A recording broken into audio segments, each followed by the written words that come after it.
It's February 27th, 2020, and you're listening to the Beer Temple Insiders Roundtable. Remember, this is what we wanted. Remember, this is what we said. To never be heard or seen from again.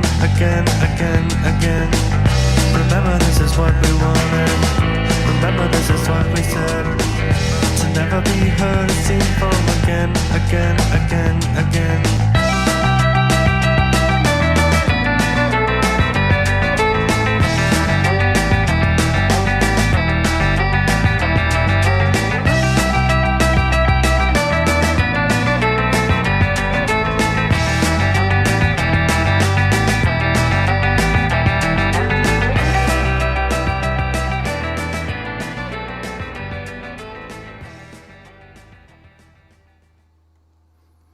Hello, and welcome to the Beer Temple Insiders Roundtable. I'm your host, Chris Quinn, just sorting out some last-minute intro details.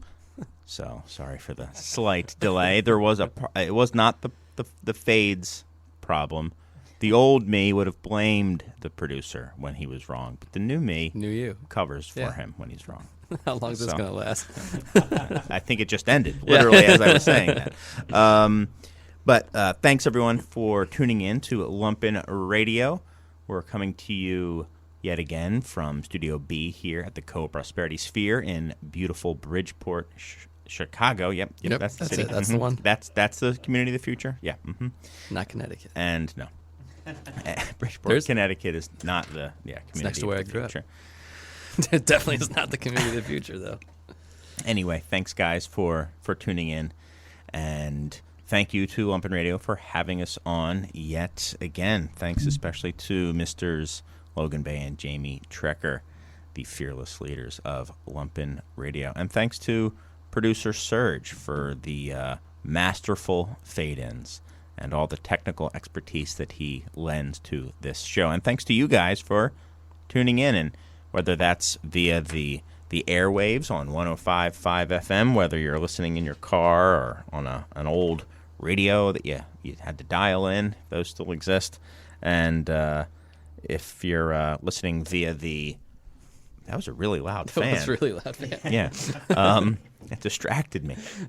Or if you're listening via a radio streaming service like TuneIn or something like that, thanks as well to you. But most of you are listening via podcast download or podcast stream. So thanks to you guys. If you are listening via podcast, we always appreciate the love of a review or a bottle cap or whatever the podcast equivalent of a bottle cap rating is. I think it's probably bottle caps. That's kind of universal at this point for ratings, right? All bottle caps. I think it's just gone to bottle caps now. They switched the Oscar statue just to like a big old bottle cap. Well, I know that. Like, it says the New York Times gave, Parasite five bottle caps. Not to style. Yeah. Yeah. Or it says we gave it, 3.9 bottle caps. Not that good. Yeah. No, don't like this one. Yeah. 3. We gave this other one 4.2 ISO. That's best beer I've ever had. Yeah. But we're jumping ahead. Yeah, sorry. A little bit. So spoiler alert. Thank you guys for listening. If this is your first time, thanks for tuning in or downloading in or whatever you want to say. This is the Insiders Roundtable. I am Chris Quinn, the host, and essentially what this show is my attempt to recreate one of the things that I really love about being in the beer industry, and actually just kind of loved even before I was in the beer industry, and that's sitting around with people whose opinions I respect and talking shop. And also Serge. Yeah. Mm-hmm. His ability I respect. It was weird. His opinion I don't have any interest in. It was weird when he was hanging around before you were even in the beer industry. Yeah. And not recording anything. Well, my whole life, Serge has always just kind of been there. That's right. And I finally thought, hey, could you, do you know how to produce radio shows? And he said yes. Indeed, yes. And he says, I also know how to DJ. So it was kind of a one. I was like, here this we are. What a so odd. What a renaissance man. Yeah. So I've completely lost my train of thought, but I've recovered it. I've recovered it. So essentially, that is what I like to do. This show tries to recreate these conversations of people in the beer industry, whether they're people making beer or selling beer or writing about beer or marketing beer or educating people about beer or whatever, drinking beer, and getting these people together and talking about beer things while having a beer or two. So that's what this show is.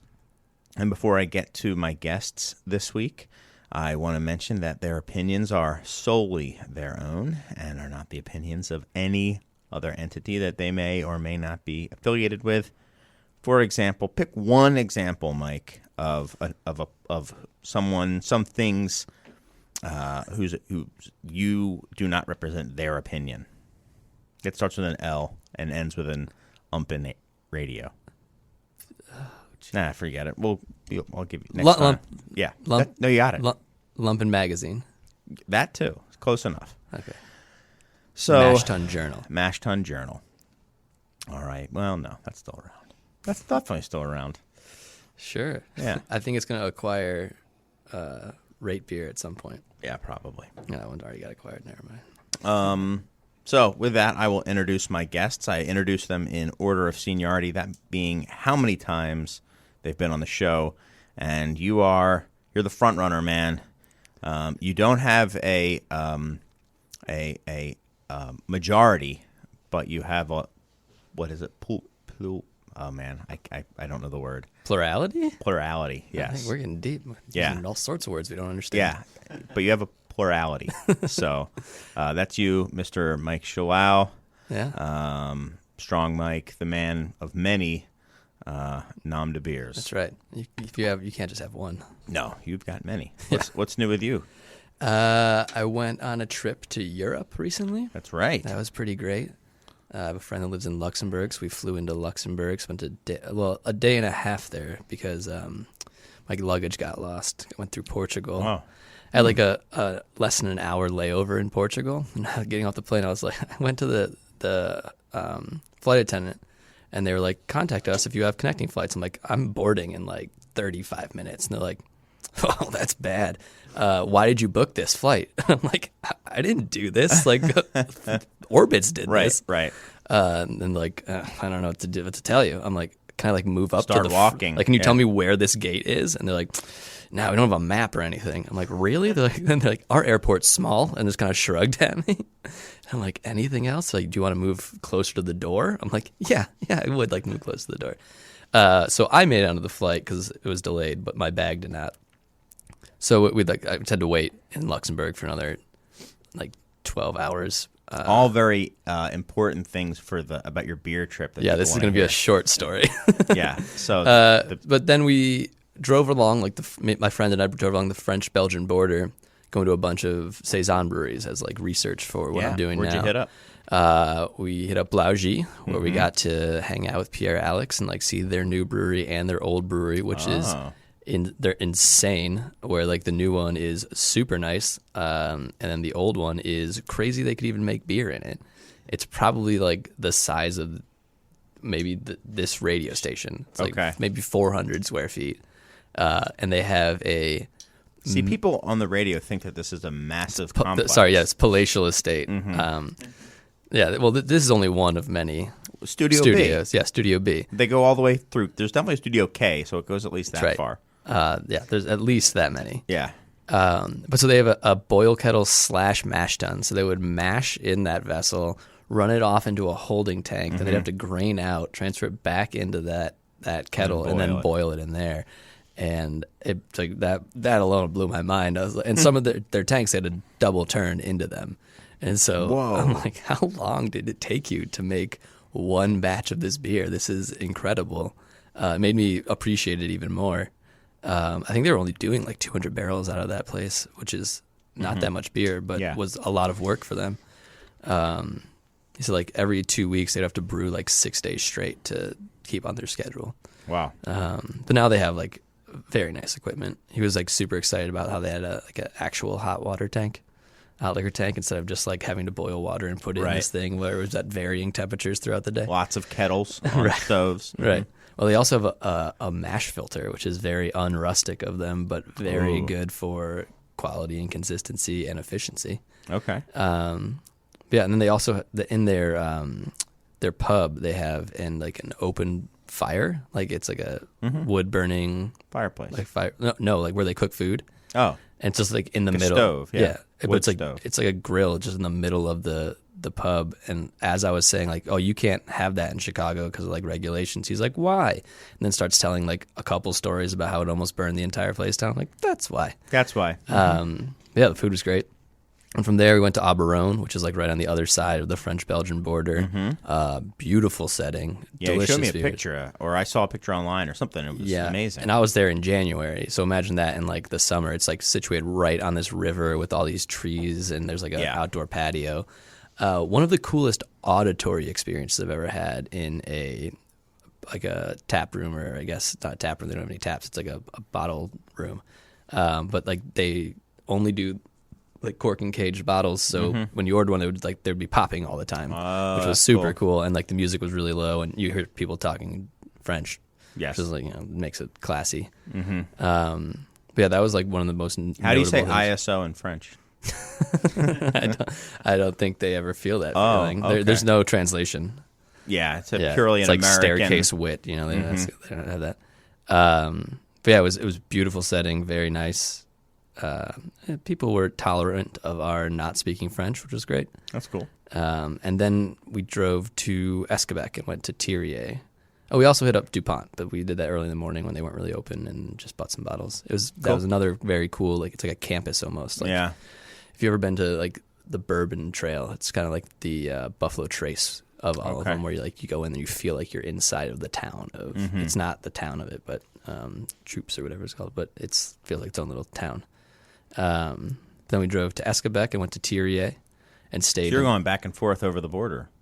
This is all like on the path we actually went, but yeah, we went back and forth over the border a couple times. There's no real like you're in the EU, so no one really cares. And like Oberon and Blaugy are less than 20 minutes from each other, and DuPont is less than 20 minutes from that. Yeah. Thierry is about an hour and a half from that, and in between that's like Duranca, but we didn't have, because of that lost bag, we had to cut some stops out. Went to Thierry, had a wonderful time there. Really cool beers. I brought back a beer actually I brought to your store while you weren't there, but I drank there. That's for a future segment. Then we went to Bruges for a day because all the breweries were closed on Sundays. So on Sunday went to Bruges, and I got to have a 1-month-old Orval at a bar that had been a continually operating bar since like 1515 or something like that. Yep, I've been to that bar. And it was Orval is completely different at that young age. Yes. It was like almost like an English bitter or something. Very little ester profile or funk to it, and not crazy carbonation, like almost creamy. Yeah, interesting. Then we went to Brussels, went to Cantillon, which was got to do it. It was kind of crazy. We got there like right as they were doing the guided tour, so we took that tour, which was fun. But it's like the place where the tap room is like part of the operating brewery. So while we were in there, they like brought in like a tote of very sought after lambic, just like dropped a hose down, like almost like pipework style, where we would like run a hose through a hole in the ground to transfer barrels out, and just like dropped it in there and like transferred it up to like their bottling area. And it's like blowing my mind. The guy also was like, why are you so freaked out? Like, this is like the mecca of beer for a lot of people, and they're just doing stuff that like doesn't fly in most breweries. No, I saw them the first time I had gone there. Somebody was filling a quarter barrel with like a siphon out of a barrel. Right. I was like, what? Makes me feel a lot better about my my rusticity, I guess. Yes. And they had a potbelly stove the last time I was there.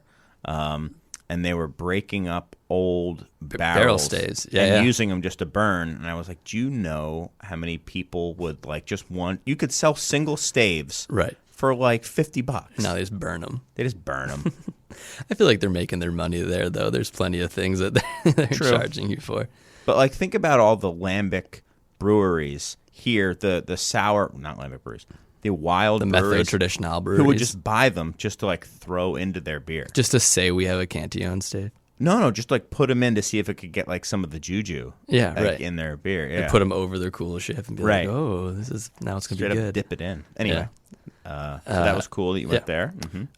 We meant to go to De La Seine, but they were only open until 3, and then my friend and I ate at like a 2-star Michelin restaurant for lunch, which wasn't crazy expensive, but did take 3.5 hours. There you are. So we didn't make it to De La Seine, but we found some. You can find that beer all over the place. Found Zena beer, and I couldn't find any fresh Terrace Boba, which was very on draft. You couldn't find it. we went to a bunch of places and didn't have it.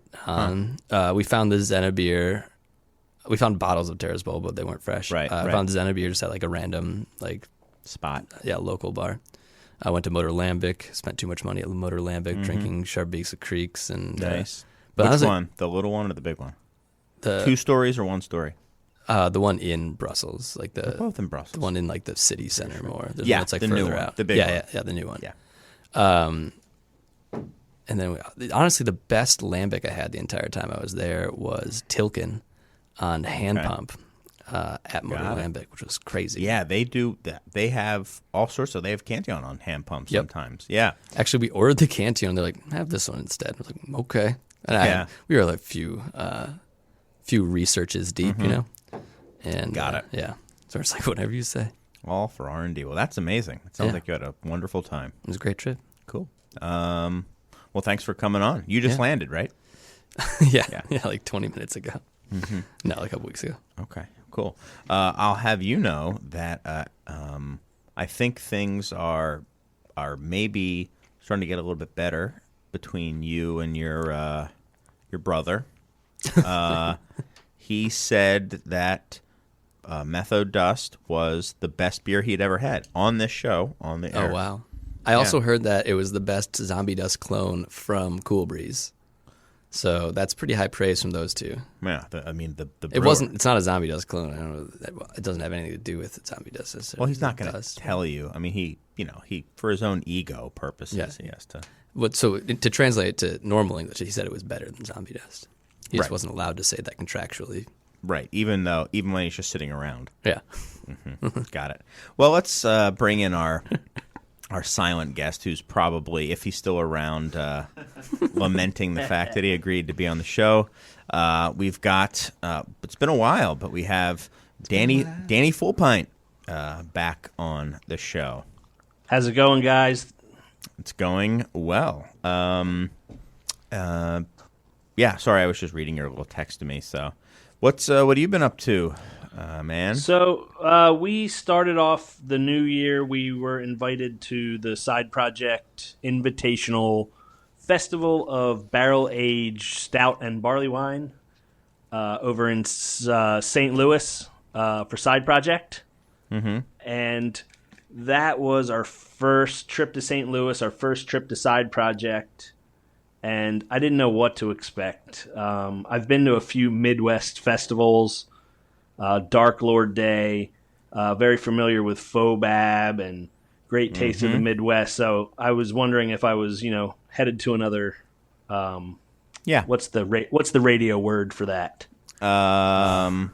Mess. God awful. Mess. Terrible. Yeah. Right. Yeah. And so we get to this festival. Side Projects, this is their first time doing this festival, so I really didn't know what to expect. But somehow it was very well ran, and the fest goers themselves were laser focused. It was like they were machines, stout drinking, barley wine drinking machines. That sounds terrifying. But there wasn't any of those casualties that you see at like a Dark Lord Day with like people just leaning up against the tree, with like stout all over their face, softly barfing on themselves as they sleep. Right, right, or like firemen's carrying their girlfriend. None of that. It was just I was surprised. It was well ran, and it was all the who's who of brewers showed up there.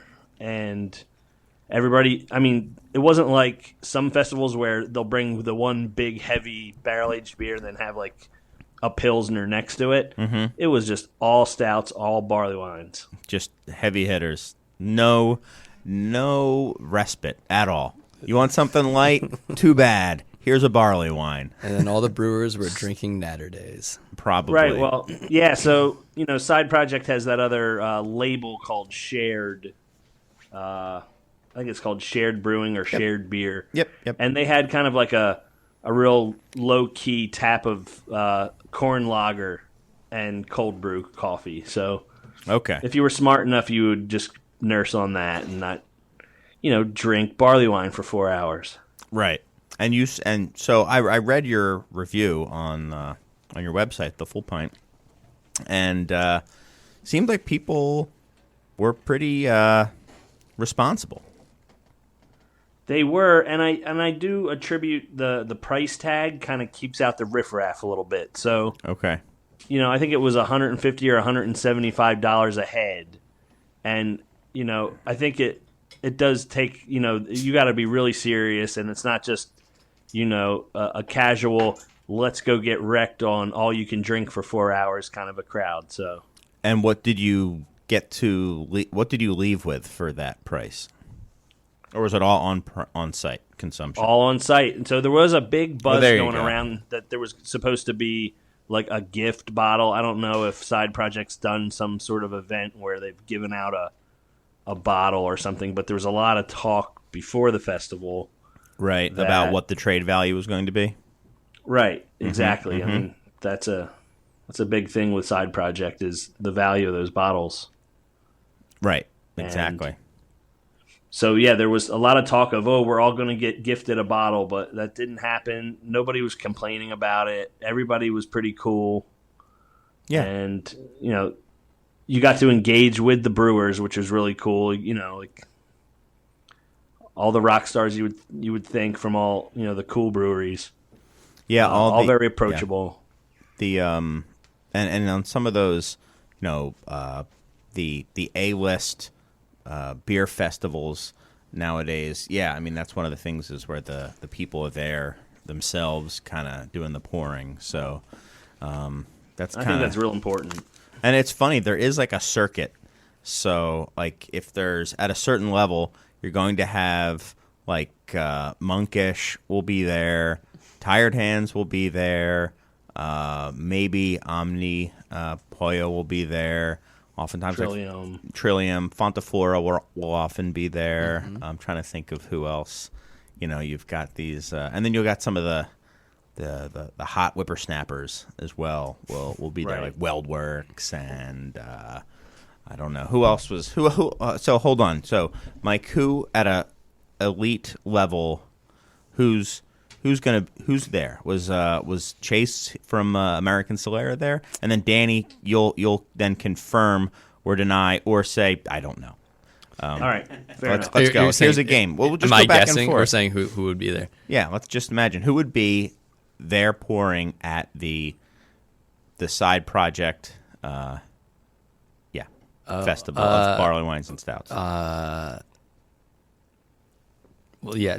I mean, Was sorry, other people we already said, or like no, keep going. Chase. Oh man, The Veil was Veil there? Yeah. Yep, they were there. Bang. Was Hill Farmstead there? No, I'd say They were no. represented, but there was no Sean Hill. Okay, so Okay. no, they weren't there. It doesn't count. Who else? Jester barley King? Wine? They were not invited. They don't make a barley And wine. we're not invited. There Was you anyone are. from Goose Island there? No. No, they had a tent, but I'm not familiar with their current staff. Okay. So they were. Now, Yeah, go on. now, let me give you one that you wouldn't guess is Sante Adarius was there, and they're Yep. They're largely farmhouse brewers. I think I would have but guessed them. They brew everything though, don't they? Yeah. They do brew everything now, but it's like if there's a lager fest, they're cool. They're in with a lager, and if it's a barley wine fest, same thing. Or like Oxbow. Oxbow tends to pop up at these things. Yeah, they were not there. Ooh. I don't think they make anything. Was like other half there? Definitely there. Yeah, Yeah, okay. definitely there. Was a microphone there? Yep, I had my first shot of Malort. Oh wow, we're sorry. Now Mike was not there though. Okay. Whoa, he's Darn. big time in. Yeah. Wow, big time in Corey. Right. Yeah. Jeez. That's not going to go over very well, I don't think. Was second shift there? Yes, they were. They had to have been there. That makes sense. I'm just trying to get some Perennial was there, obviously. I'd say. Yeah, they were there. Let's try one more each because I'm starting to run short on. Cool guys. Was Wakefield? Damn it. Bang. Was Wakefield? Wakefield was not there. Whoa. Oh, no. No kettle soured barley wines? No. Well, it's barley wines and stouts, and he makes those really thick stouts. So. Yeah, he definitely does. Those thick boys. So no Christmas Three card Sons. for Corey. Yeah, Three Sons was there. Cycle. Yes, they were there. Killing it. You are killing it. You're killing the game. I've never had beer so many of these people. But so the best part of the whole trip, forget the beer, they have these potato chips in St. Louis called Old Vienna. Oh, they're very good. Red hot riplets, baby. Riplets. That's like the best name of anything you can snack on. Yeah, a riplet. Just give me a couple riplets. Rip into them. Yeah. Yeah. Cool. Well, thanks, Danny, for coming back on. Very nice to hear from you again. And what I was going to say, well, you know what? We probably have a little bit of time. There's just something I wanted to mention that I thought was pretty cool. And then we'll do the underwriting surge. Is that cool? All right. So, did you guys see the James Beard award for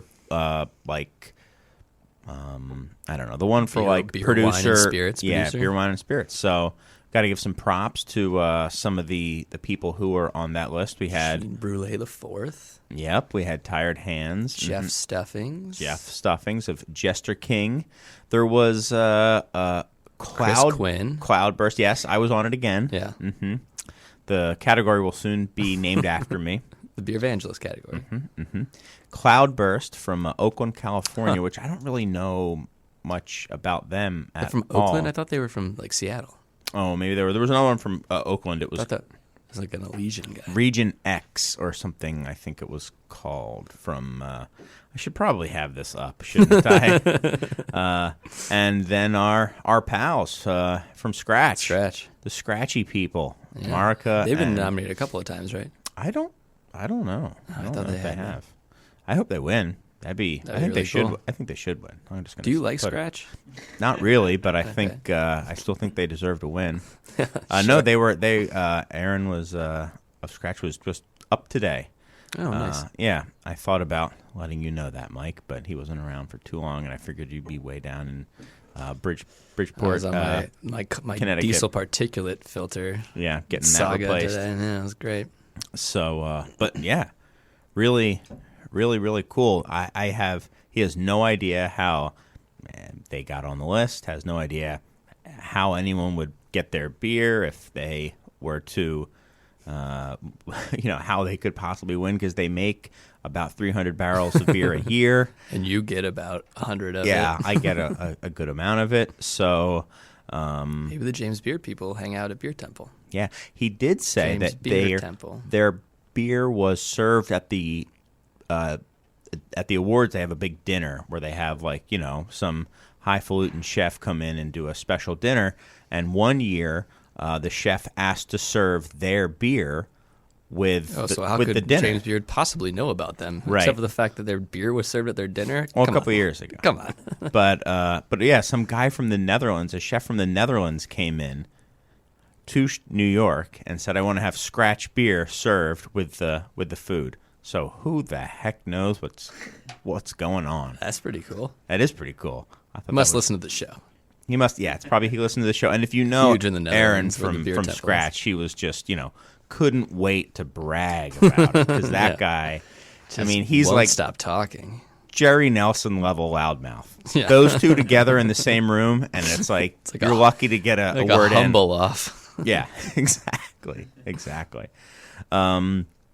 So yeah, I thought that was really cool, and very cool. congratulations to everyone. I mean, I like. I don't know everyone from all those breweries, but I've met Jeff Stuffings, and he's a cool guy, and I've met Gene from.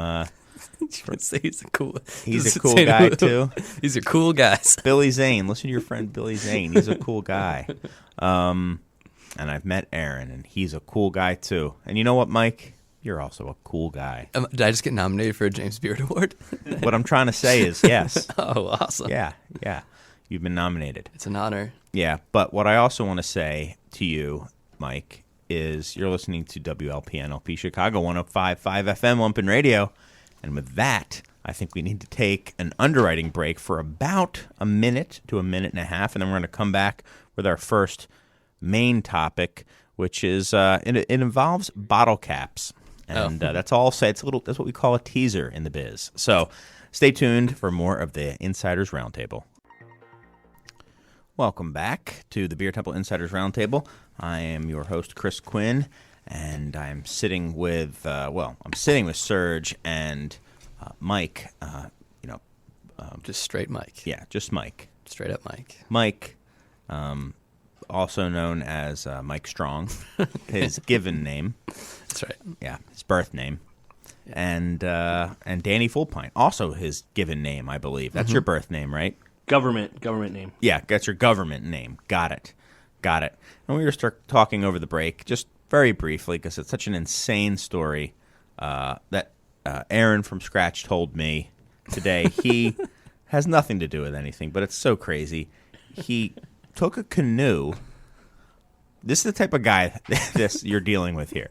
He took a canoe, started as far up as he possibly could in the Mississippi River, which was in Minnesota, and floated a canoe to New Orleans, to the end of the Mississippi River. And he's somewhere in the Gulf of Mexico right now. We're not sure. That's what I said. It's like, anyone's seen him? Go? And we need these rustic ales, so get him back here. Yes. And at one point, he said he had a Dirty Harry style, like silver 357 Magnum revolver pulled on him. For what? Like, what could he possibly have that the guy was trying to take from him? A guy was trying to shake him down, and the guy he was with, for using his private dock. Said, you need to give me some money to use this dock that you guys landed on, your canoe on. And Aaron being Aaron, he pulled out a Army Corps of Engineers map, and it says right here on this dock, it says public dock. That's why I use this dock. And the guy's like, well, I didn't make that map, and this and that. Pulls a gun on him, and then his cell phone rings. The guy answers it, and I don't think Aaron would make this up, and I verify that this is how it happened. Guy, cell phone rings, he answers it. It's his wife, just letting him know that there were some very nice boys in town floating down the river. They had just gone to the diner where she was a waitress and left him a very nice tip. And then he said, okay, hung up. He's like, I was just messing with you guys, and let him go. Yep. Oh, my gosh. So be nice and tip well. Might save your life someday, right? Yeah, that's crazy. Yeah, so there you go. There's so many layers of that are just... Yeah. Crazy. I don't know if that was told for me to repeat, but it seems fair enough. Yeah, I don't think he's going to be upset by it. Yeah. Anyway, let's get to the real story. And this is that Beer Advocate has been acquired by Untapped. Well, it's by the company that owns Untapped, right? Yeah, but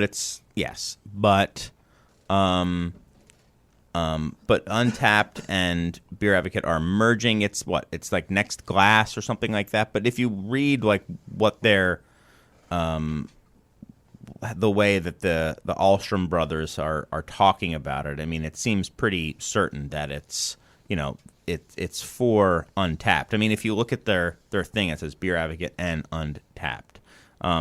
So they're. But it is, it's under the Next Glass umbrella, as they say. So that brings, I guess I don't know. To me, it's a meaningful moment for whatever reason. I'm sure to most of the people out there, it has absolutely no meaning at all, which is probably why this happened. Well, I mean, I've never personally really been a user of either. I've had accounts and dabbled in it, but it's just not for me. But the forums were a huge thing for Pipeworks, where I used to work. Like interaction on the forums, yeah, the forums and the reviews, watching those and the reviews like that. I feel like it's not as big of a thing anymore. Not at all. But that was very formative for what Pipeworks was, and I think a lot of breweries of that era, and being aware of those and interacting with people and consumers directly on that in a more in-depth way than you can on Untapped. You can comment on people that have rated your beers and, ask them questions or talk to them, but it's not the same as being on like a forum that's specifically about the releases from your brewery and people asking questions about this thing or that thing and being able to directly tell them. Yeah. Or getting your personal email posted on there one time and then getting thousands of emails when you woke up, hundreds of emails when you woke up calling you. Let's be real. An email. I got. It went from thousands of hundreds I got 6 emails. I got an email. I got like 100 emails about just calling me a jerk. Oh, cool. Yeah, that was cool. Yeah. This was on BA. Yeah. Well, Okay. people were implored to do so, and then I woke up having no idea why all these random people were That's calling awesome. me Good an for them. a-hole. Yeah. Good for them. Any initial thoughts on this, Danny? I'm guessing you have some opinions on it. Well, so a little over 12 years ago, I started the Fullpint because I felt as somebody who wanted to learn about beer that both Rate Beer and Beer Advocate were a little sharp for people that didn't know a lot about beer. Little did I know the internet was going to get much worse. But that was one of our first missions when we started the fullpint.com, was to try and have softer edges, so to speak. But since then, I've done so much learning from the message boards you guys are talking about. So much info, whether it's brewers or geeks or home brewers. I could browse that stuff all day, but there was some point. Forget about Untapped for a minute. When MySpace, Facebook, Twitter, as soon as that came, it just kind of dissolved both Rate Beer and Beer Advocate. And there's a beer group for every city on Facebook right now. There's tons and tons of trading groups. So the writing was on the wall a long time ago for, even just a centralized forum. Right. And then, I don't know, anyone who's ever been on Beer Advocate, they had some real troubled times where they couldn't control the trolls, so to speak, but the optics looked like the Alstrom brothers were out of control and banned a ton of users, and they didn't realize that there would be a Facebook one day and that these people would never come back. Right. And that's besides the point that they had a print magazine, and we've seen what's happened to all beer print magazines. So, yep, totally. I was arguing with somebody, a friend of the show, about this, and he was very kind of I don't know if upset's the right word, but I said, well, maybe Untapped can make something of this, and I think Untapped is a better business, or I said Untapped is better, and he couldn't disagree more, and we realized we were kind of talking about different things, and what I said was, well, what Untapped does, they do functionally well. They offer a functional product, and they support it, and they they continue to develop it. It's a much more modern product too, and it's much more. It's funded. It's also like they have funding, right? And it's just well put together, well maintained. Now, the underlying effect that it has on beer, and that's what I kind of want to get into, is in addition to why did this happen? I think you just heard. Yeah, Danny's. Danny just left. Okay. That's what we heard. Danny is gone. Makes sense. He does not like the direction that this was going, and but anyway, I think he actually is gone because now he's not answering. But he's definitely gone. That's amazing. Let's badmouth Danny. Seems like a nice guy. Yeah, right. So anyway, I think that the writing was on the wall. I think I'm sad to see this happen in a way to Beer Advocate. It does not.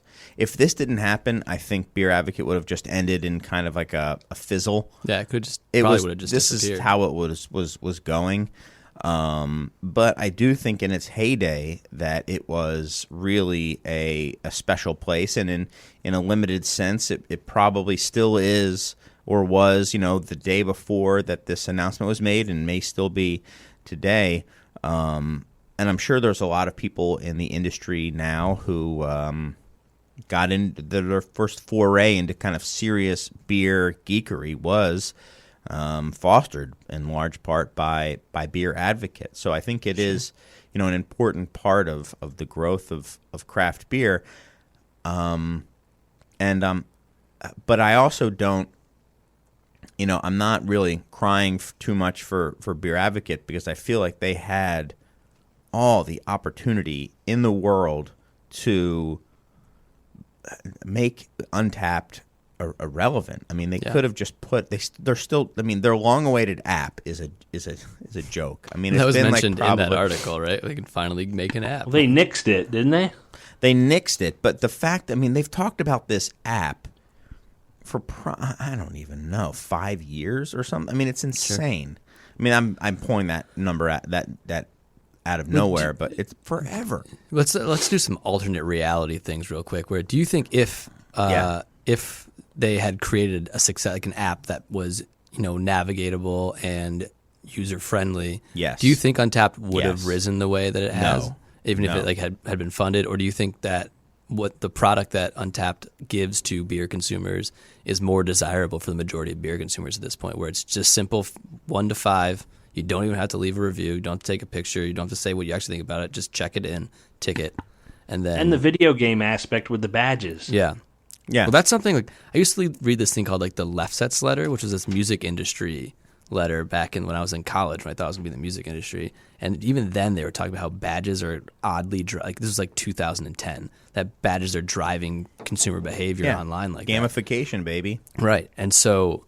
like if Beer Advocate had made a functional app and kept everything else the same, like just put their website in a good app where you could review things easily, do you think Untapped wouldn't have existed, or do you think it would have taken over anyway because people want to review beer the way that they're allowing people to?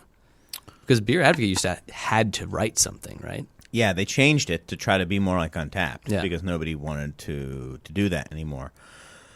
I think they could have modified it to suit the mobile. If they were smart, I think they could have modified it to suit the mobile thing, where maybe it was like a sliding scale for appearance, aroma, taste, all that stuff. They could have had different sliding scales that then would generate an overall score, just like it used to do, without having to literally write something. I think that is asking so much of somebody now to sit on their phone, especially on location, and kind of, do that. But I think you could probably like pop, put it in quickly. And I do think even that makes you think of beer in a very different way. I was going to ask, do you think that has fundamentally changed how people that would consider themselves like really engaged craft beer consumers that use these apps or use that website? Do you think it's fundamentally changed how you approach a beer? What do you think, Danny, to either of Mike's questions? Well, when Untapped first came out, I have a real skeptical brain, and I thought, welcome to the party. The worst. I thought of the worst case scenario, which was a divorce case or a DUI case would come down to Untapped evidence, because I know people that would they tried to do that in Massachusetts and it got thrown out.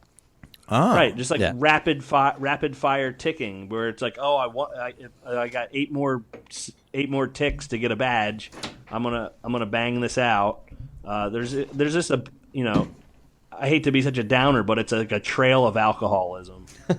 In some respects, where there's people that just love to go out and log a couple beers. There's people that are super serious about it, and I just think, I know every day someone turns 21 and can learn about either Beer Advocate or Untapped, but I just think early on there was such a bad taste in everyone's mouth for the community surrounding Beer Advocate that I just think it was like a runaway for Untapped right out as soon as they came on the scene. It was like that was it. I don't agree that there was a chance for Beer Advocate to catch up. So I hear you. I think that definitely the bad taste in the mouth was absolutely there. And I mean, let's just say it. I mean, it was whether this is the fact, it was always directed directly towards the brothers, the Ahlstrom brothers, or their direct, family. And people, did not like them. It is kind of funny how, but I think it could have been two different parts, because that was the forum, I think, side of things. I don't think that was necessarily the publishing side, and I don't think that was the ratings side necessarily. I think it was. But they ban accounts, and tons. So they would tick if you were a ticker and you mouthed off on the forum, they'd ban your IP, they'd ban your user account. So there was a point where people were like, you know what, I give up. This isn't worth it. And, right. Or they'd start different forums. Yeah. Yeah. And talkbeard.com, I think, is a spinoff of Beer Advocate, which now has a spinoff of that. And, so it's but you're totally right. That's how Talk Beer started. It's a bunch of like expats from Beer Advocate. And they absolutely didn't. I think, probably the Ahlstrom brothers, or, using that name to represent kind of the powers that be there, probably thought that, there was never going to be anything else. But those people left and never came back. And, well, they were banned. Sure. And then they did an unbanning. They did like a "We're sorry" last year. Like, hey, guys, bygones be bygones. We got some cool new features. You can post some animated GIFs. We're fun now. And, I think I penned this about 2 days ago. I don't know if "made peace" is the right word, because I never had problems with them. But we got when Todd Ahlstrom moved to Los Angeles, he was very humble and introduced himself to everybody who's in the scene and just said, hey, we know we have a little bit of a bad rap. Today's a new day. Nice to meet you. Let's have a beer. Right. And I thought that was pretty cool. That is pretty cool. That is pretty cool. Yeah. So I have nothing but respect for the guy. I've never met his brother.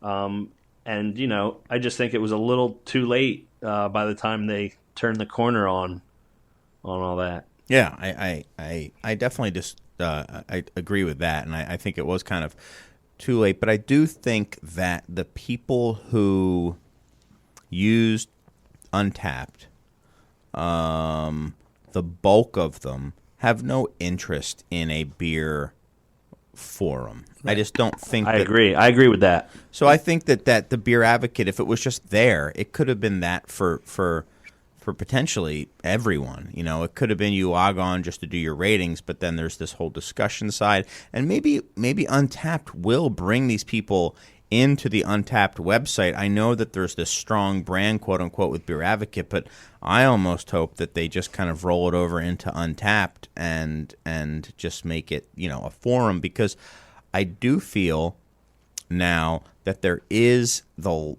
lack of a national community where people can come and kind of come together and talk about beer, because that is not really what I mean. Now people are doing it on Untapped and on Instagram, but I don't think that's for trading and stuff like that. Those aren't conversations in the same way as a forum is either. Yeah. I feel like people are using forums less and less now. Like that used to be the way that you interact with people on the internet. Absolutely. And it's just not the case anymore. It's not. But so how do we have this conversation then? Because I think Facebook has tons of local groups. The problem is, one, they're so localized, one, or style specific. Two, I think they're under fire because they often have to do with, illegal, or trading or sales that Facebook is just not interested in having on there anymore. I also think that things like Talk Beer and some of these other communities are just getting splintered and splintered. I mean, even talk beer, I don't think is kind of on the decline. Is this now. just like the logical extension of a successful thing that used to just be a bunch of nerds? Like, is this what happens? That like you kind of get set in your ways and like these groups splinter out and you don't want to let the new people in, you don't respect their opinions, so the forums aren't really like, they're kind of hostile to new drinkers, and then the new drinkers like, well, why would I want to engage in this conversation? I'm just going to take my beers. Well, it's a lot different now. Back when I was doing Rate Beer and Beer Advocate, it was you were into good beer, you're a beer geek, you were on one of those two sites. Now I'm into good beer, I'm into hazies and trading and secondary market, and then there's a whole nother group like I'm really into saisons and home brewing. So it's like it's kind of better in that respect, where it's like you can be somebody or something or be in this subculture. Well, you're not just a beer geek. Well, there was a period of time where it felt like the Rate Beer top 100 best beers in the world. Like you looked at that and you're like, these are the best beers in the world. I got to try those. And I don't think people look at that anymore. And it's just like there's so many beers out there that just don't get the attention that they possibly can to get on that list. There's like legacy things on there. There's transparency issues, but that's a whole. But there was a singular culture of beer nerds back then where we kind of all agreed that these were the beers, right? Like Pliny was one of the beers. Zombie Dust was the greatest thing. Like there wasn't like that much dissent amongst what we believed were good beers. And when the pool of people that are drinking beers grows, the palates grow, and the connoisseurs tend to not respect the new people coming in and their taste as much because it doesn't align with the zeitgeist or whatever the thing is of the beer nerd at the time. And I think we've probably seen as much of this as the new group of drinkers does not care about being part of that craft beer group like it was, 6-8 years ago? Mm-hmm. Well, I mean, but is this potentially bad or dangerous for craft beer as I think the three of us kind of love it? Not know it to be, but love it and love about it. And, is there this this community, this education, this and I don't mean like educating other people. I mean like I want to go and find out and explore and learn about things. And, is this maybe like a bad sign? Like, where do you go right now, I guess is one question.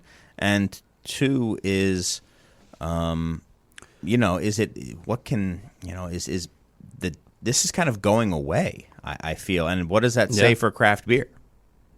If anything, maybe it says nothing. Maybe these are two unrelated things.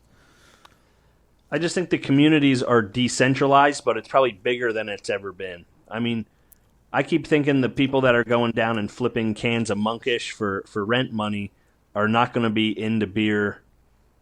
All of them aren't going to be into beer in the next 5 years. But as a whole in the sector, I think because there's a tap room in every neighborhood now, there's more people into it, and they might not want to go through threads and threads on a message board, but if there's more beers being checked into Untappd than there was 5 years ago, I think that's great for craft beer.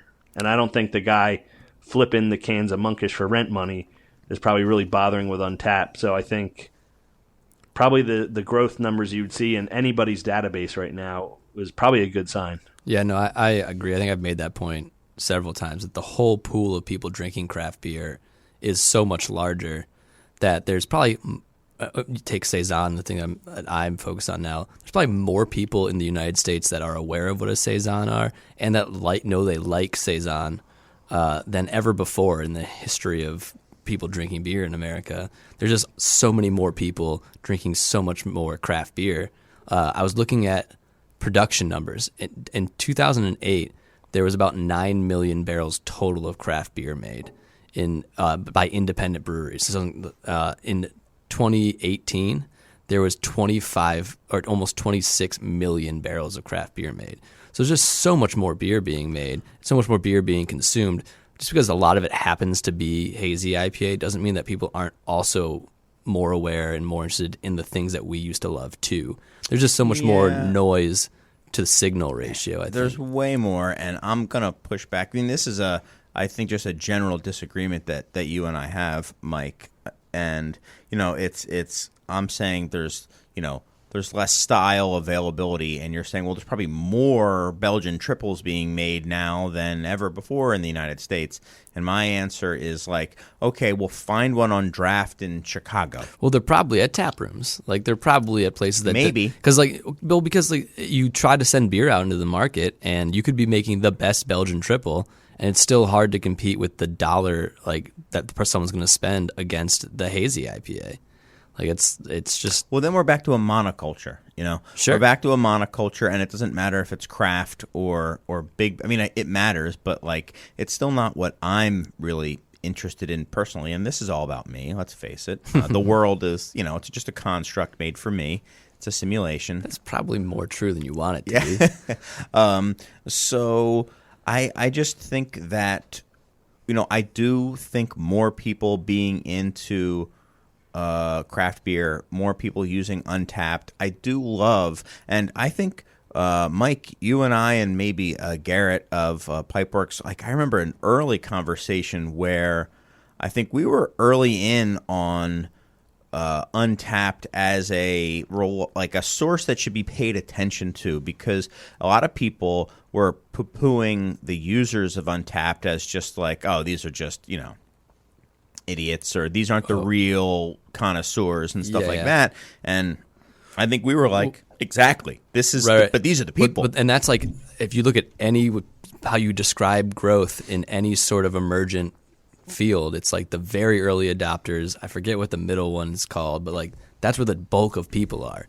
Like the people that aren't the connoisseurs, or that aren't willing to like try something that they don't know their friends like. And then there's like the people that are slightly behind that curve. Then there's the laggards, right?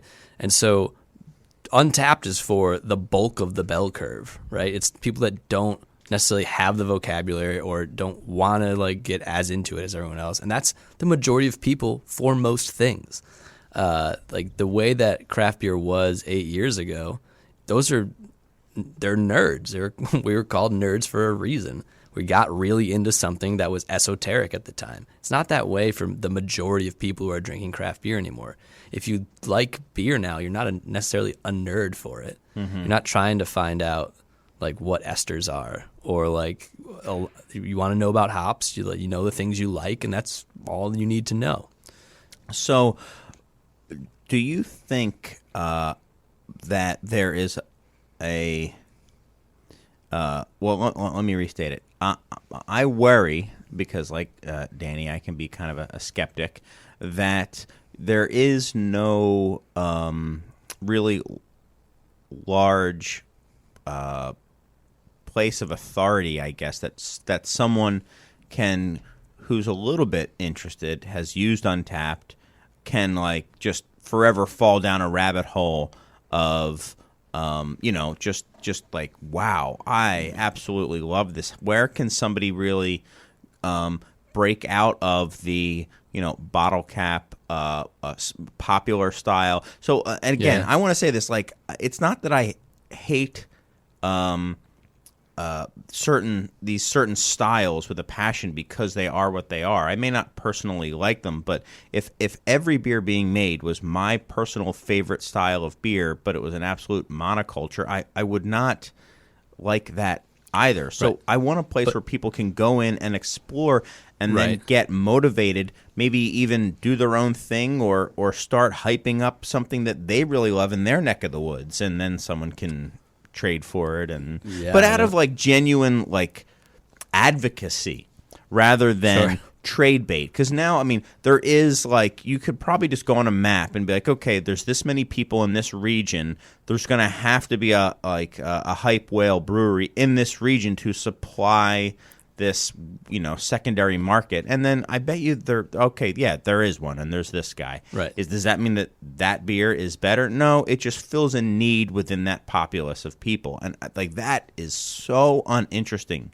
to me. Right. I'm sure to like economists that's like, fascinating and be like, okay, well, by my calculations, the next hype whale will come out of here. So I'm going to, go invest and put one there. Right. But that's not what I'm. Well, that's not why we got into beer. Right. Not because you can make a bunch of money doing this. I've talked to people about this before too, where it's like I feel like breweries opening now are much more like breweries that were opening 10 years ago, where it's like you're opening it because you have passion for the thing you're doing and you have some sort of perspective.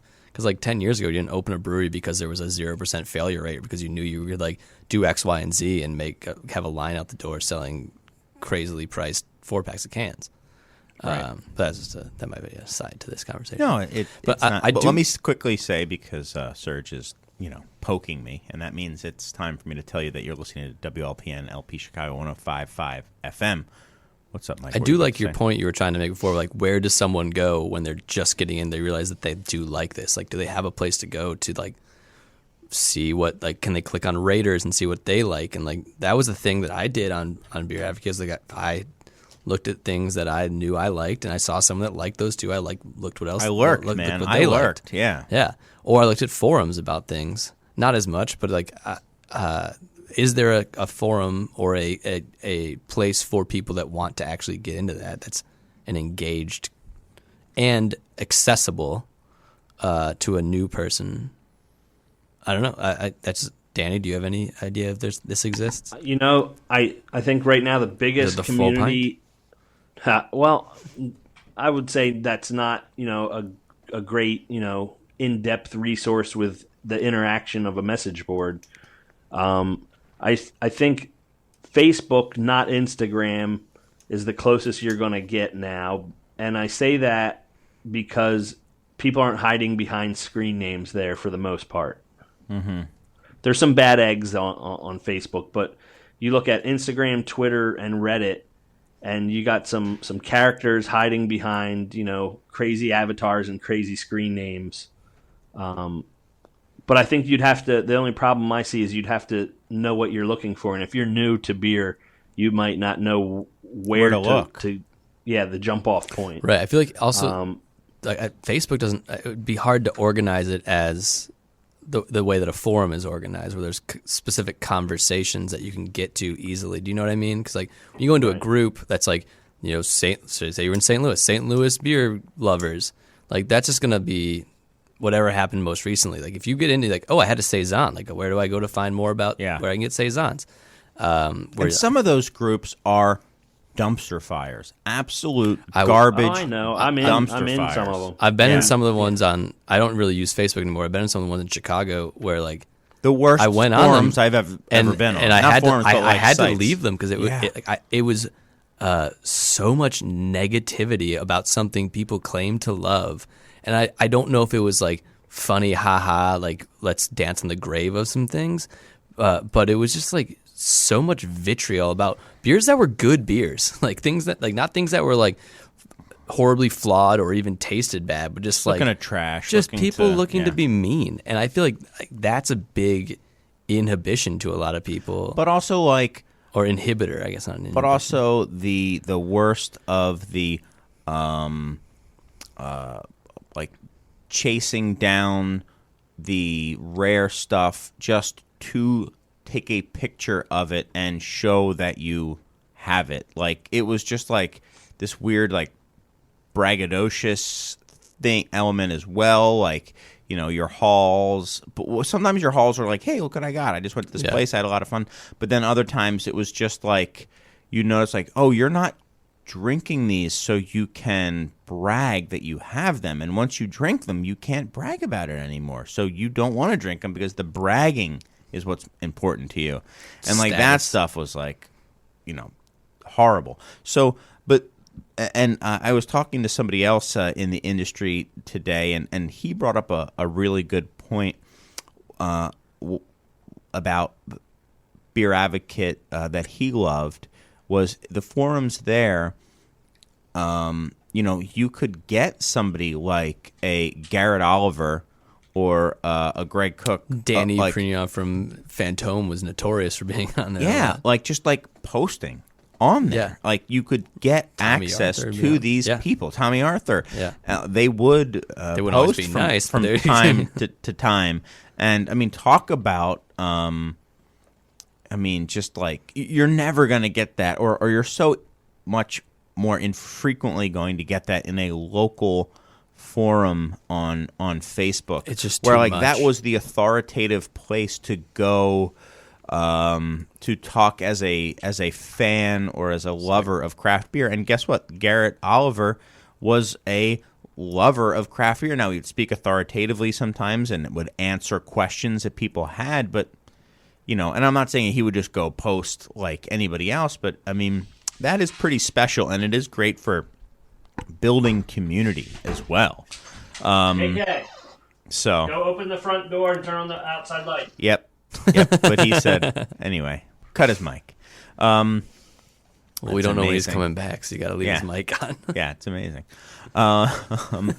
So, But yeah, there's definitely no place that you can like go and then see any of those people we were talking about before that were like they're going to be at like the cool event. They're not going to be on Untapped answering your questions. Yeah. There's nowhere to do that. I mean, Tommy Arthur, I think famously, and I'm going to probably get this wrong, but like there was some like bottle share at somebody's apartment or meetup of people, and they put the information out there, and Tommy Arthur showed up to one of these one time. Yeah.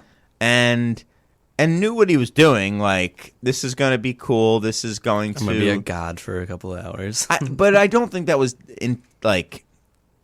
I think he did it with the best intentions, Sure. not the like. Right, it wasn't a marketing thing. It wasn't a gimmick. Not even or like what I need a boost of my ego. I'm gonna go with the I'm sure he could have done other things Sure. with this time. Right. That so like that stuff is really is really great about beer, and I think that craft beer so much was about is about, I hope is still about community, and about people all the time on this show say what makes craft beer great is the people and the community and so on and so forth, and I think that's true to a certain degree. I think that is a big element of craft beer, is like, where is this from? But also, who are the people who are passionate about this, and why are they passionate about it? And I want to learn why this guy, well, all this stuff is, is a passion project. So let me learn about all of it, because someone's passionate about all of it. Well, I mean, I guess now there's just so much of it, being that it went from we've literally tripled the amount of production in 10 years, right? And so we've more than tripled the amount of breweries. So maybe the same amount of like information you could take in as I want to know about all of it, now you can only take in about the breweries that are in your region or that make the style of beer you like. Maybe it's not possible to have like an understanding of it as like a whole. I feel like when like in 2012, you could very reasonably think you could understand American craft beer as a whole in some way. I don't think you can do that at all anymore. Like you can't even understand Chicago craft beer as a whole. As you live in Chicago, when you walk into like Benny's and you see all of the things on the shelves, it's just overwhelming even to me. Yeah. I used to know like a person that worked at every single brewery, and now I don't even know most of the breweries. Right. So like I think I probably know most of them at this point, but it's someone who spends their entire work week and a lot of their free time on craft beer can't even keep all of it straight.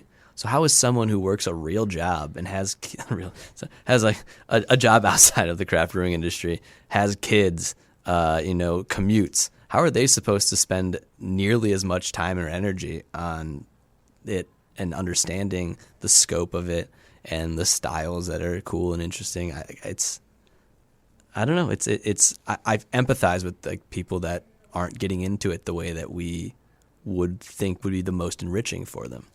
It's hard. Well, I also think it's you're in a way a completist, and I think now what you need to do is maybe start looking at the specialties of different breweries and start learning about that sort of thing, because I mean,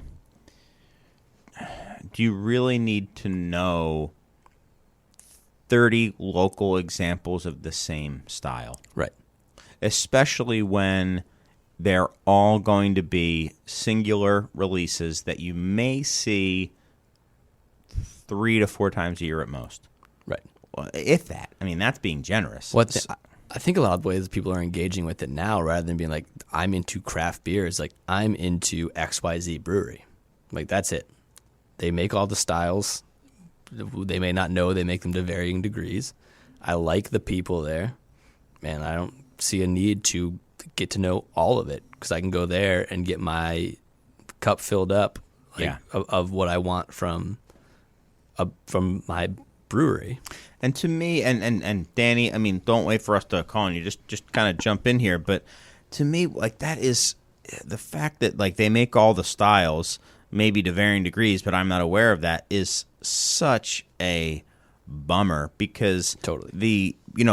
We were talking the other day at the bar about some of our favorite beers to come on, and I was laughing because I'm such, as Ed Marr would say, old man Chris, and I was talking about how old man Chris. The Beechwood Amalgamator was just one of my favorite beers we've ever had on tap there, because it was one of my favorite styles of all time by a brewery who has honed that style in to perfection. And you realized, honestly, when, like, all these other West Coast, because a local brewery will do one every once in a while, it's like not even in the same league. We're talking like AA ball versus like an all-star major league player.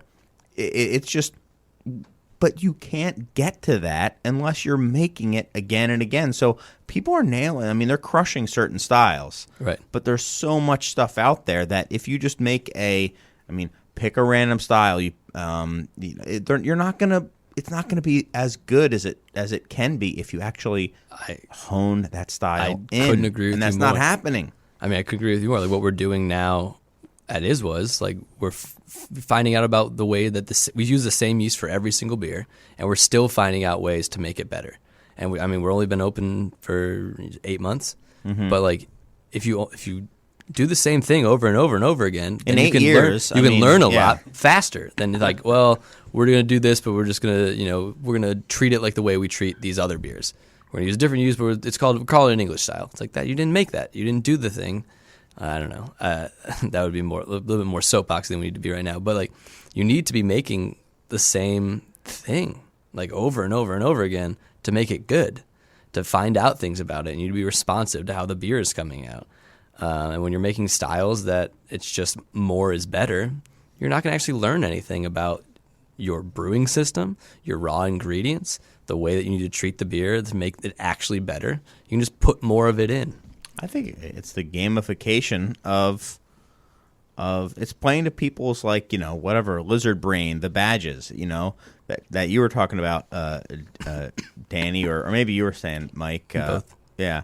It's like a little video game. Yeah. Like, I got to get them all. There's a new style. They put out a new beer. Well, that's super dangerous. I was like, if you try to become the brewery that puts out new beer all the time, you're gonna run out of good ideas eventually. Well, that was the key qualifier was the good. Yeah, right. And then you're gonna have to but you have to treat them all the same, right? You can't be like, well, this one's not as good of an idea or not as good of an execution. Then you lose your, integrity. Right. And like, I think a lot of breweries are built on, we've gone far afield from Untapped, but built on like... No, I think this is kind of the direction that I fear, because I'm a skeptic, that the culture is moving toward. I think it's there. You're right. Moving towards, it's all the way Well, there. I'm not saying that Beer Advocate was ever good, but there was something to be said that if to leave a review, and this is not realistic anymore by any means, you had to write the review. Right. And the writing review was not just like, what do you think of it? For people out there who may not remember, you had to type in words, and if you didn't type in enough words, they wouldn't post it. Yeah, and each word had to be, there was for, what was it, appearance, aroma, flavor, mouthfeel, overall. I think were the 5. Right. You had to write. But I think it actually comes from like technical beer tasting, like that's German style, like evaluation of beer. Right. I think there's aftertaste in that one too, though. Sure. But whatever. But yeah, I mean, and it was funny to read the ridiculous things that people who were way too kind of like self-important would write. I mean, I would always crack up with like some of the insane descriptors that people would have. But I would much rather live in a world where people were being too insane with the descriptors than not describing it at all. Right. Like when you look at a review, like now on Untapped, it's like some of them are like not enough flavor. It's like that's a review we got. Like, right. Or like Saison flavor, 2.5 stars. Like I don't know what to tell you. Like, and that doesn't help me at all as the producer of it. I know you didn't like it, but I don't know anything about you or about what you didn't like about it, except that it tasted like the thing I told you it was. Sure, but also, I mean, to be fair to the person who might have left the review, that might have been an indicator for them. That might have just been purely for their own reference point, because Saison flavor might mean something to them. Sure. So, it just is, it is what it is, where Beer Advocate was definitely not for your own personal log. Where I think Untapped can certainly be that. Yeah, which in a weird way, which is also okay. Which in a weird way, Beer Advocate could be much more of your own personal log. But when you have to put thought into it, you aren't going to be like, well, I'm just going to like put notes down for myself. You're going to think about what other people are going to read this. Yeah. But like, and there was, if ticking was a problem on those websites, it's even worse on Untapped. Goodness. Oh, because of the badges, right? Well, just because hop in here, Danny. So what do you got to say? What have we said that's absolutely right or wrong? Probably wrong. Mostly wrong. Mostly all wrong. Oh, he went to the bathroom again. Okay, for the third time. I think is he asleep now? He's probably. No, I'm here. I keep hitting my mute button. Oh, okay. All right. So my problem, or what's on my mind is, what did Untapped really just buy?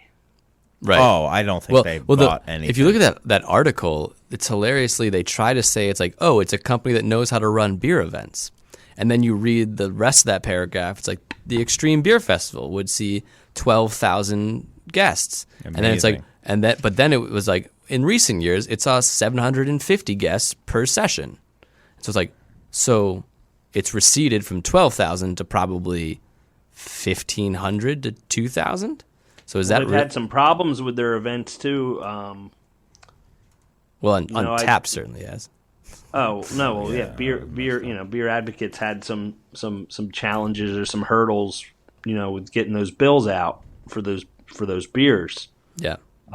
Probably as a snowball from the magazine, but like, okay, so you're Untapped. What did you just buy, and how are you gonna leverage what you just bought? And that's what I can't wrap my mind around, is like, are they going to change it to the Untapped message board and, pump some life into that? Are they going to merge the database? I don't understand what they bought. They don't need the database, man. They don't need it. I bet. No. Do you think there are more users on Untapped? Oh, certainly, right? Goodness, there is. Yeah. I mean, I think that's a very good point, or a very good question, Danny. So do you have what do you think is the answer?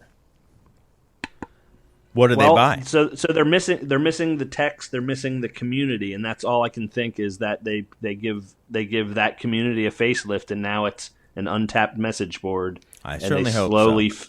They slowly phase out the Beer Advocate branding, or they take away that black motif. Yeah. That's all I can think. I mean, that's all I can think. I mean, I don't think they have any interest in like doing favors and saving people. But I mean, they also could have gotten it for essentially like, help me. Right. I'm done. You want it? Take it. Take it. I'm sure there wasn't a robust amount of. I mean, struggling to keep the lights on. I mean, who knows what their debts were? Maybe it was, if they weren't that deep into debt. Or not in debt at all. Maybe it was just like, you'll take me, you'll hire me, because I think the Olsen brothers are now employees of it. Like, cool, okay, you'll give me a job. I need one bad. I mean, it probably was. My guess is something, a song. Yeah. And I hope that they do kind of. So let's you know what? Well, what else? Well, I don't know if we're gonna have too much time to talk about it. Let's very quickly. Then we'll take a break. What is the best case scenario that you would love to see happen from this merger? Mike, Mike, why don't you go first and we'll let Danny go? Oh, No, you don't want to go? I don't know. That there is more conversation and thought put into the reviews of these and the community around it. That they take the user base, like the larger user base, and hopefully some of those people engage with like the forums or with actually writing reviews. I don't know how that's actually going to work, but that's what I would like to see out of it. More thought and more engagement, because using Untappd is a much more passive way of engaging with a beer community than Beer Advocate was. Yeah. How about you, Danny? I'd like to see old money and new money have a bridge between them to where, guys like us that, want to know about esters and, water profiles and Belgian beer, are under the same roof as the Haze Bros and the Tickers and all that, to where, maybe the Haze Bro is like, I'm starting to get burned out on these hazy beers. What else is there? And that's their bridge to learning about other styles and older beer drinkers and other beer cultures. Yeah, I kind of agree with what both of you guys said. For me, I would like to see them bring back kind of a place, whether people are not using discussion boards as much, at least there's a place where someone can go to kind of explore more and ask questions. And I honestly would like it to be policed for kind of, to make it more of a, not to use the parlance of our time, but a more of a safe space where you're not just going to get, attacked all the time. And hey, I think Untappd may be able to do that a little bit, because if you get banned from your Untappd account, there's a lot of people who've put a lot of time and effort into that, and they may not want to just go do that. And you can't just create your own rating app as easily as you can just go and create a new message forum. But I would like to see that, and I would like to see them really kind of take to heart the Beer Advocate slogan of respect beer and really kind of foster this, because I guess people who are more into beer are more likely to use their tools. So that's what I hope. I think that it's possible.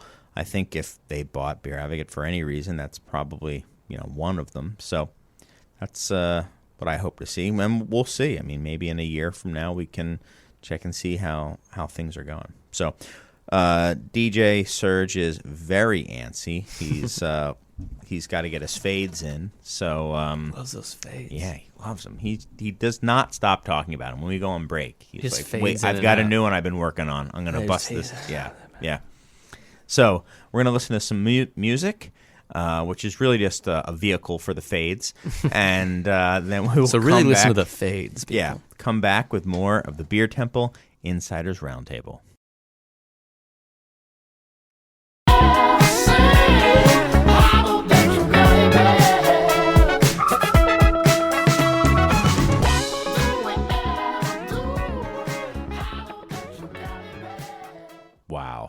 Wow. Welcome back.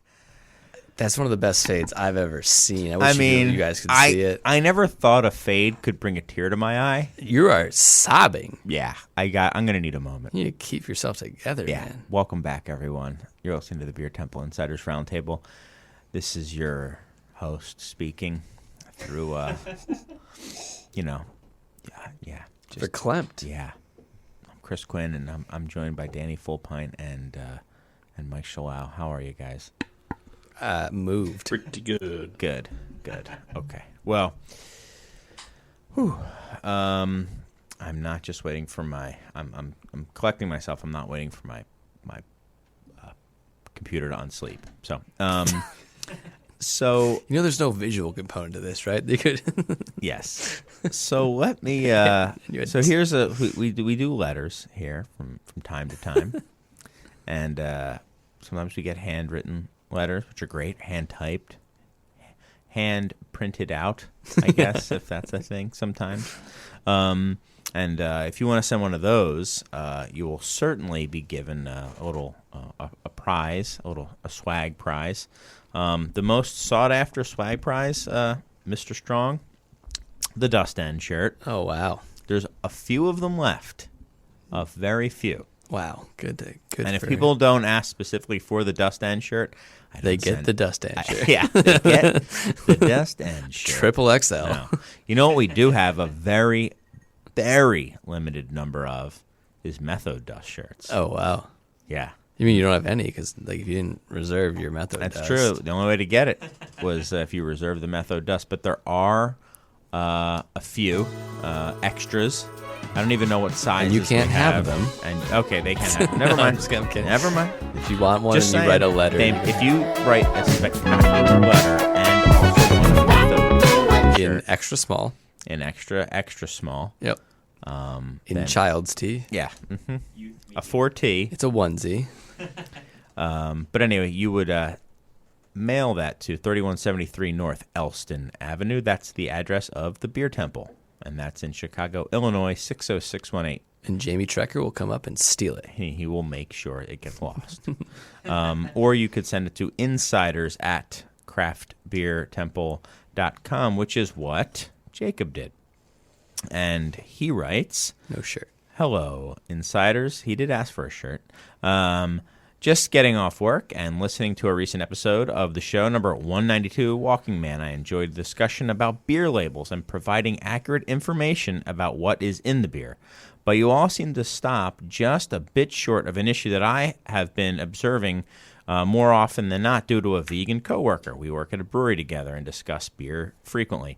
My coworker has run into an issue where many breweries are not making it obvious that some of their beers include lactose.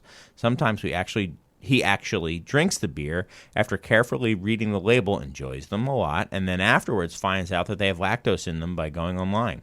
This being allowed confuses me even more with lactose because there are many people who are lactose intolerant or sensitive. I feel this is a bit baffling and as to why it is not required or expected to have this information on labels. Continuing with my coworker's experience, he recently found out that a larger local brewery often used isinglass in their beers. That's a filtering agent. And he can no longer drink their beer because of this. However, he has had to learn this from people that worked at the brewery. Is this simply an oversight by the understaffed workforce of the TTB, or is this actually not technically required? In the same vein, as responsible companies, shouldn't breweries give that information and make it easy to see what's in the beer, regardless of whether it is a requirement or not? Thanks for the time. The show is my favorite beer podcast of the multiple I follow. Best, Jacob. P.S. Not sure if there are any kinds of shirts still up, but happy to provide the address and size if there are. Smiley face. So he just did this for the shirt. He doesn't even have a vegan friend. He doesn't have a vegan friend. He wants a dust shirt. He doesn't even know what a vegan is. Yeah, a vegan. Yeah, he doesn't know what a vegan is. So what do you guys think about that with not needing to? I know you have some strong opinions, Mike, about this sort of stuff, but I have strong opinions specifically about natural flavorings and extracts. I know. Let's start with Danny, because I want to see if Danny has any feelings or if he's just going to pass them right along to you. Okay. I'm dead inside. All right. No, for real, it's the Wild West right now with craft beer, and something bad, something worse than the 450 North Slushy Gate and the exploding cans is going to happen, and we're going to see a lot more regulations on craft beer. So you're saying that you're afraid of it, or you think it's happening? It's going to happen. It's going to have to. There's too much irresponsibility going on. I mean, okay, so you're vegan or you're lactose intolerant. You know, on the responsibility end of the scale, not cool. But someone's going to get sick or worse. And I'm not like Mr. I wish everything was super tight regulated, but I think people are flying too close to the sun right now with craft beer in terms of recipes and what they're not disclosing.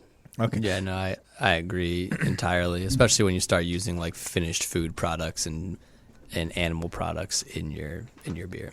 Like it's just asking for the FDA. A lot of people don't realize the FDA doesn't regulate beer. I'm sure people that listen to this show do. But you don't have to list ingredients at all unless you actually go and get TTB approval for your labels and for your recipe. Isinglass, you still wouldn't have to list. Things like isinglass or phosphoric acid used for adjusting pH of mashes, like you don't have to put that stuff in there. You might have to if it was like the FDA regulating it, but those are more process-driven things, and they are the amount that would end up in the beer is minimal. Lactose, I think you are technically supposed to put on the label if you are including it. You have to say like brewed with milk, sugar, or lactose. But just think the thing is most people just don't get the approvals. Most people just aren't like a lot of these things. There are rules for them. Most people just aren't following them. Mm-hmm. Anytime you use an extract, you have to get formula approval from the government. You have to send them. Is that funny to you, Serge? You have to. He's just thinking about a past fade that was really good. You actually have to. The funniest fade he's ever done. Yeah. You actually have to send them the exact extract, not a sample of it, but the data sheet for the exact extract you are using and how much you are using in parts per billion, so that they can deem that there isn't anything unsafe in them for consumption, and then you have to include that you are using those on the label. Like what's the parts per million of Snickers bars in your beer, for example? Right. Well, the thing about those, none of that's allowed. Like you can't just say you're putting Snickers bars in something. You have to say what's every ingredient in the Snickers bar and how much of it are you putting in there. If they're putting natural flavors in the Snickers bar, you have to be able to tell the government how much natural flavor you're putting in your beer through the Snickers bar. Like you just haven't. People are doing it. They just haven't gotten approval for it. It's not allowed. Like it's not. It's just like if you don't cross state lines is like this old, which has yet to be challenged. Seems correct because there's like the federal government isn't allowed to interfere in your. But when you start, if you put something in there that's going to negatively affect someone, then at some point somebody is going to have some government bodies or some regulating bodies going to have to step in and stop you. It doesn't seem like that would also hold up. That argument doesn't seem like it would hold up in court, for example. If you tell a judge, I was only gonna sell it in my state, so I can put whatever I want in it. Well, I'm sure there's other consumer safety regulations that you would be in violation of if you actually made someone ill. But like the thing is, like the laws are in place that you are supposed to be doing these things, and most people just do not do them. In the case of what he wrote in for, isinglass is not something you would have to disclose. To be a cool company, you should say not vegan on there. Cool guy company. And lactose, I believe you are supposed to put on there, even though many people who are producing these hazy IPAs now don't put it on there. It's also lactose is something you do not need to get recipe approval for. It's a pre-approved ingredient. Mm-hmm. So when you go to submit your label, they don't have your recipe, even if you are submitting the label. So it's easier. They're not going to catch it. And you know, it's like there's also like what are they? Is the TTB going to test every beer for the presence of lactose of sugar an approved ingredient that you haven't put on your label? Right. Yeah, so it's a mix of things of being like they're not. You don't have to list your ingredients, so you don't just say it's on there. You should, and there are rules in place that govern these things that people just are not listening to. Well, this goes along the lines of I think it was Don't Drink Beer who originally posted you said 450 gate Danny with the ABV, but now it looks like somebody just tested 5, 6, 7, and almost all. I don't know if all, but almost all of them were wildly off. Well, and those are all like fruited. Yeah. All the things that have had problems are fruited, heavily fruited beers. And I think it's like I think we talked about this when I was on once that like there's a very obvious explanation for what it is that people just aren't calculating these things correctly. It's not malicious in any way. They're not like realizing it and then being like, screw it, we're just going to go ahead and say it is. But it is almost to the point of negligence for the not understanding how dilution works, especially when yeah, I mean, that's a big thing. But Beersmith said it was going to be 10%. The thing is, like, the TTB is set up as a revenue company, like a revenue generation thing. It's not for public safety. It's not like that. Like, you're not presenting the product you're supposed to be presenting, and that's a problem because people won't trust the beer anymore. They're there to catch people who are doing things very badly so that they can then find them, or they can then create revenue from it in some way, saying you're overfilling your cans, so you've mistold us how much beer you're actually packaging, so you owe us X more in taxes. Or your beer is actually high. They don't care about lower in alcohol. They care about higher in alcohol. Or like, now you owe us more in taxes. This is not a public safety entity. This is a taxation entity. So they don't really care about a lot of this stuff. True. I mean, well, probably true. I mean, who knows? I don't work for them. I mean, I'm sure they would prefer it wasn't happening, that all the rules were being followed. Yeah. But it's not their express like doctrine to really govern it in that way. And you think, Danny, that this is just going to come to a head when somebody gets sick from it and says, I have a very everyone knows that I am allergic to Three Musketeers, and it wasn't divulged that you put them in there. I mean, do you think? Do you think it's going to be the food products? Do you think it's going to be like when people are putting fried chicken in their beer, or what do you think's going on that you said it's the Wild West? Is there anything in particular, or just the fact that the whole idea is that you can kind of put whatever you want in there? And if you're trying to talk, you're on mute because we can't hear you. Or he's just walked away again. He just walks away. Danny. This is why I didn't want to be on video. Yeah, it's true. That's true. It's a lot to ask. Yeah. For be on here for 2 hours. Yeah, true. To answer for him. Yeah, to answer for Danny. Yeah. I'm here. Do you hear me? No, now I hear you. Okay, what did, Okay. if you heard my question, answer. Yeah. Yeah, so it is the Wild West, in not only just the brewers just putting whatever they want in the beer, but there's also, we're in a frivolous, litigious society where, someone's going to get wind of this and go, okay, cool, this is ripe. They're putting hazelnuts, Three Musketeers, Taco Bell in this beer, and that's what's it's gonna put a small brewer out of business at worst, but at best it's going to clamp down regulations like crazy, which is going to be costly for the small brewer. So you think it's going to be somebody looking to make a quick buck on something? Definitely. Well, at least, so right now, I know this is it's sort of on topic, a little off topic, but right now there's a guy going around in tasting rooms here in Los Angeles asking for the American Disabilities Act. Oh, that's an old time scam. That's been going on forever, man.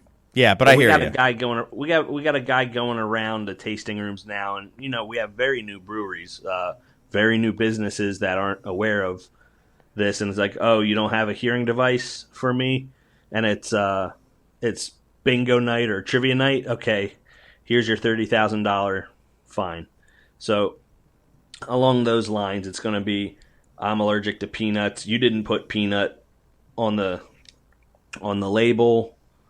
So one way or another, whether it's going to be government or lawyers, it's gonna get a brewery in real big trouble. But in the case of allergens, there are laws on the books that you are supposed to put ingredients like that on the label. So do you think that that there's going to be more regulation than what already exists for, not like that you're supposed to put all allergens, but if you use peanuts, you're supposed to say brewed with peanuts on the label. That is a TTB thing.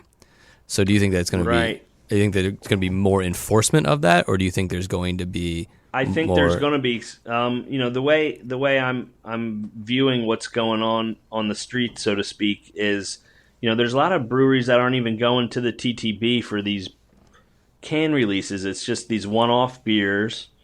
They're printing the label, and the same deal with the IP theft stuff, where they're going to slap Super Mario or Sonic the Hedgehog on a run of cans, and you might never see that again. So it's, kind of goes under the radar. Along those lines, someone's going to, put a foul ingredient or put an ingredient, an adjunct or a food product, and something's going to go bad. Some of these releases bound to happen. Are the equivalent of the boardwalk shops with the airbrushed pictures of Tweety Bird, Tupac Rasta Bart Shakur. Simpson. Yeah, exactly. Rasta Bart Simpson, perfect example. I think, in fact, you know what?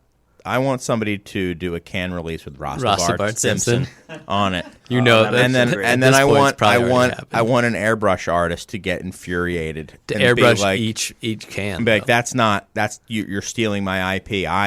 If this is anyone but Steve Allen, you're stealing my bit. I think that's also an interesting one. Like the rampant IP theft in craft beer right now is insane. Well, I think joked to you and a few other people. I want a brewery to literally just take the logos of breweries who are known to base their identity off IP theft, and just literally take exactly that, and just use that as their label, and then make them go after them for identity theft, just to make a whole joke out of it. Well, there's one brewery it's okay locally that has if a guitar case full of logos from very litigious bands, that's on their label. It's like, what are you doing? Right. And it's we'll take that label, use that exact label, to see if we can draw the ire of Metallica. Maybe they will. But yeah, that one's that one's the crazier one to me. That all these people that have very valuable IP it must just not see it. Yeah. There was one in New York. I've only heard of one brewery really getting whacked for it. There's someone made a beer called Beyonce. Oh yeah. And Beyonce was like, nope.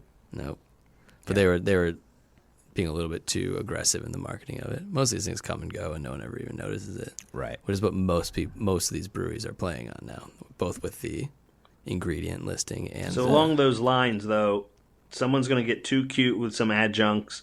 They're not going to run it by the TTB. Maybe their tasting room cashier's not going to put it on the chalkboard, and something's going to go bad, and that's.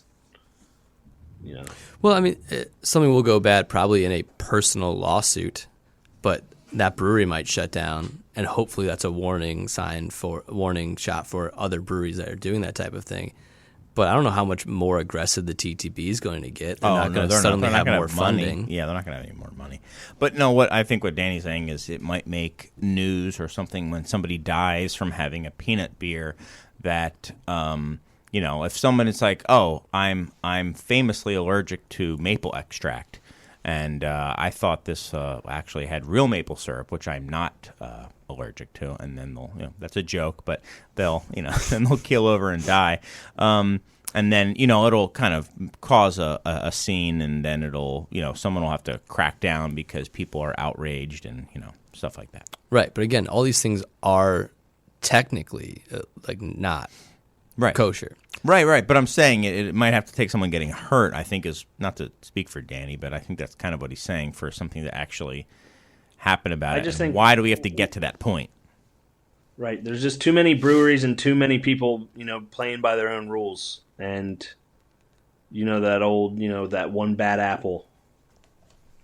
Oh, I know. And that's another beer name. That's a free one. Oh, I'm sure that's been taken. Cider somewhere out there. I'm sure that's not only been taken. I'm sure it's been taken and stolen. Thank you so much, guys. We are out of time. Mike. We're going to start with Danny. Danny, do you have anything you would like to say in closing? Thanks for coming on, man. I really appreciate it. It was fun having you on. Yeah, I'm used to podcast land where I'm hitting the mute button a lot and my kids running around. So. Yeah, not so used to the live radio. So thanks for bearing with me on that. We drop a weekly podcast, the Fullpint podcast, Apple Podcast, all the other platforms, and of course our website going on almost 13 years, thefullpint.com. Cool. Well, thank you. Untapped. Call me Untapped. Yeah, right. I'm available. Mike, anything for you? If you happen to be someone who goes on the internet, you can go to www.10best.com/awards/travel/best-new-brewery. Oh, that's easy to remember. And vote for ISWAS. We were made the short list for 10 best new breweries for USA Today. Yeah. I'm not trying to call you to any action. Someone could if they wanted to. If you happen to have the internet, this is a thing you could do. How often could you do it? You could vote once a day. Okay. Or actually, it's like once every 16 hours, really. So, yeah. Cool. If you have the internet, you could do that. Right. Well, I doubt that's the case. Link in bio. A bunch of old heads. Yeah, old heads don't use the internet. Thank you so much. I want to thank again Lumpin' Radio. Thanks to everyone out there. Thanks to my guests, Mr. Strong and Mr. Fullpint. And we will be back. Well, we're going to be a little spotty for the next couple weeks because we're gearing up for the episode 200, which I've already set a date for, and I now have to make that hit. I have to make it hit. 200. All right, guys. Thank you so much. See you soon. Bye.